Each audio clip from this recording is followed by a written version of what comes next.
Hey, what's up? My name's Justin. Welcome to 65 Drums. So apparently DW and Gewa teamed up and are making a new set of electronic drums aimed at the very, very high end, the premium space, competing with the TD50 line and also like the higher end DrumTech Pro drum sets. So let's talk about it and talk about the new module and the new pads. By the way, this isn't coming out anytime soon. This is like happening late, like in the fall or something like that. So nothing here seems to be finalized yet. If you look at the DrumTech website, you do see some prices, but I wouldn't be surprised if they shift a little bit. But this is what we know so far about these new drum sets from DW, Drum Workshop, and Gewa. The first drum set on the list is the Gewa Studio 5, and this is the cheapest one they're offering right now in their lineup. And it costs about €4,500 or about $5,500. This drum set has a set of 10-inch high toms, one 12-inch floor tom, one 12-inch snare, a 10-inch kick drum pad. It's got a set of two 14-inch crash cymbals, one 18-inch ride cymbal, and a 14-inch hi-hat that actually has a custom clutch that prevents it from spinning. It comes with a pretty decent drum rack with a full set of memory clamps, but what I find really interesting is the fact that it comes with a kick drum pedal and a hi-hat stand and a snare stand. And apparently it sort of like absorbs the noise, at least the kick pedal and the hi-hat stand. So it kind of reminds me of the Roland lineup that recently came out where you can buy those noise absorbing kick drum pedals and hi-hat stands. I doubt it will be to that level of performance because those are pretty heavily modified with the big pebbles that are underneath the stands. But we'll have to see. It'll be a fun versus video whenever someone eventually does that. Now, one thing I've learned about this kit is that it's full of surprises because the next item about it is the fact that it actually comes with Remo mesh heads. Now, not this one. It doesn't come with this one specifically, but Remo is making a set of mesh heads for this drum set, and it's called the True Rebound Mesh Head. And that's a funny thing because Roland and Remo, they were like a team. Remo actually helped, invent the mesh head with Roland. Roland came up with the patent, and they got Remo to help them make the first mesh heads. But apparently, it looks like those two companies don't have as close of a relationship with each other because the patents have finally expired, so now Remo can make mesh heads for other companies. One interesting thing that I noticed is that if you look at the 3-ply mesh head on the Roland snare on the TD50 line, if you look, you don't actually see a Remo logo there.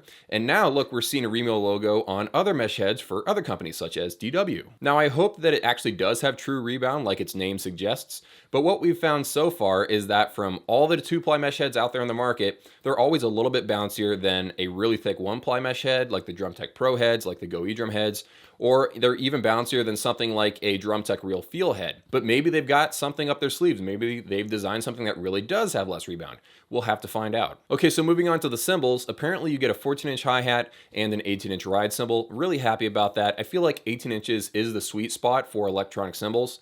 I mean, yeah, it would be cool if we find a 20-inch ride cymbal someday, but 18 inches, I feel like that is a nice improvement over the 14-inch ride cymbals that we're used to, and even the 16-inch ride cymbals that we're kind of used to.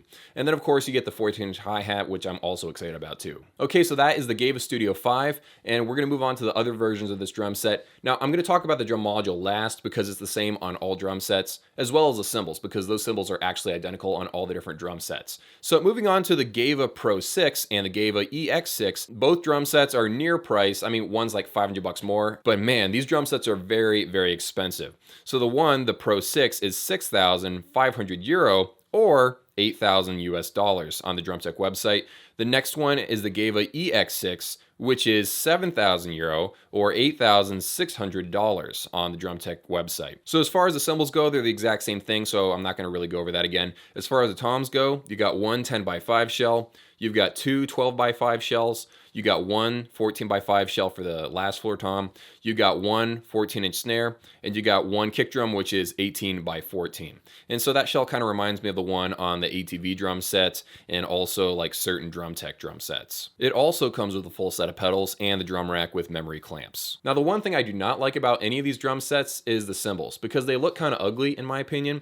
When you turn them upside down, like the pattern and stuff inside, it just doesn't look very good. The pattern on top, I'm a little 50-50 on it. I kind of wish that there weren't these weird lines all over them, but you know what? It is what it is. As far as the shells go, those look amazing. Okay, so now it's time to talk about the drum module. This one is called the Gewa G9 Digital Drum Workstation, which is way too long of a name. Everyone's going to just call it the G9. Anyway, this thing is absolutely massive. It has a 10-inch touchscreen display, and that's larger than the one on the Mimic because I think that's like 7 or 7.5 inches across. So this one is absolutely massive, and you can see in the photos, the module just kind of jumps out at you because of it kind of looks like a laptop. It takes up that much space. Well, a small laptop anyway. The first feature I want to talk about is the fact that it has a PDF reader built in, so hopefully that means the manual will actually be built into the module. That would be pretty darn sweet. You can download sounds from the cloud. It actually does have Wi-Fi and Bluetooth connectivity with other devices. You have right and left XLR outputs. You have a bunch of 1/4-inch programmable outputs, so you can decide which output has the snare and which one has the ride cymbal and all that fun stuff. You can load in MP3 files and play them back at different speeds while retaining the pitch, so that's really cool. If you can't nail a song, you can import the MP3 file. You can play the song slower, but retain the original pitch of the song so it doesn't sound absolutely nuts, which is pretty darn cool. You can also loop the songs. It has positional sensing, which I find very, very interesting because Roland still has the US patent on this until like 2019-ish. So I don't know if they can sell this drum set in the United States or if they're just going to have a legal battle or what's going down, but they do list positional sensing as a feature. And the trigger is mounted on a center bracket. It's an interesting, good setup, and it can detect positional sensing because the cone is in the center. They also claim that there's like less hot spotting because of their special trigger cone. We'll have to find out how that works out. You can have up to 100 sample layers per zone, and the samples were recorded at Full House Studio in Berlin. You got multi-channel USB audio, so you can record straight to your DAW and have all the individual channels for kick, snare, toms, cymbals, and stuff. That way you can record them all separately if you want to use that audio instead of a VST. And then you have all the abilities to individually apply compression and EQ and all the effects in your DAW afterwards separately. And each pad channel actually has its own EQ and compressor. So now you're up to speed on the facts of everything. You know the size of the drums, you know how much things are going to cost roughly, and you know the specs and stuff. But how does this affect the electronic drum community? And is this a good thing or a bad thing that DW is starting to make electronic drum sets? Well, I've got a couple of thoughts on this. Number one, we don't really need another electronic drum company to make $8,000 drum sets. So this is competing with DrumTech and Roland. And I don't really think we need a third player, but more options is always a good thing. What I was really hoping for though, when DrumTech jumped in, and I know this might seem a little foolish, but I was hoping they would have a $3,000 drum set, and they don't.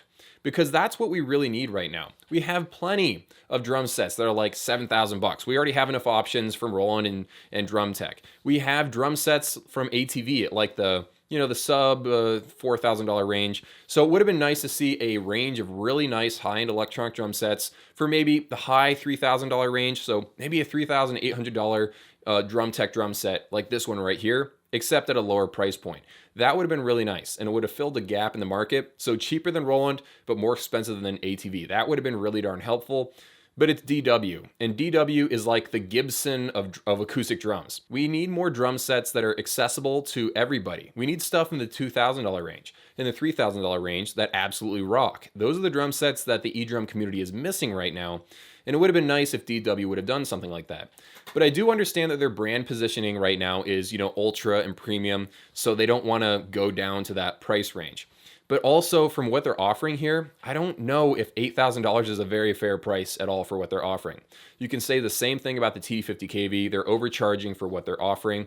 This thing needs to walk on water for $8,000. It needs to be the most amazing thing ever in order to build trust with the drumming community. We're just gonna have to wait and see if it ends up being that good. Apparently it's releasing later this fall, so we're gonna see if this drum set's good or not. We literally have no idea. This could be the greatest drum set of all time, or it could be a dud. We really don't know. But now you have an idea of what's happening in the electronic drum world. Hope you guys enjoyed the video. Let me know if you want to see more eDrum news segments like this. And those are just my thoughts on it. Let me know what you guys think of this drum set in the comments down below. See ya.